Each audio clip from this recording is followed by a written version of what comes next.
இந்த ஒரு பெண் 2 ரோமானிய பேரரசர்களை ஆட்டி படைத்தாள்.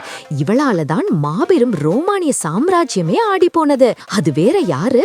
நம்ம கிளியோபாட்ரா தான். கிளியோபாட்ரா ஒரு அழகு ராணி மட்டுமல்ல, வரலாற்றின் மிகவும் ஆபத்தான அரசியல்வாதி.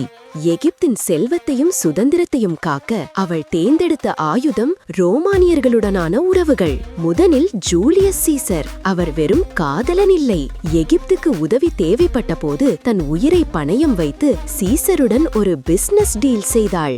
அந்த உறவின் மூலம் ரோமின் ஆதரவை பெற்றாள். சீசர் இறந்த பின் அடுத்த பலசாலி மார்க் ஆண்டனி. அவர் மீது போர் தொடுக்க கிளியோபாட்ரா லட்சக்கணக்கில் நிதி கொடுத்தாள்.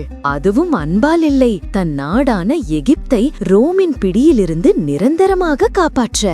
அவள் அழகு ஒரு பக்கம் இருக்கலாம், ஆனால் அவளின் உண்மையான சக்தி அவளது அபாரமான அறிவு, பல மொழிகள் பேசும் திறமை, பொருளாதார நிர்வாக திறன் மற்றும் இரும்பு போன்ற அரசியல் உறுதி.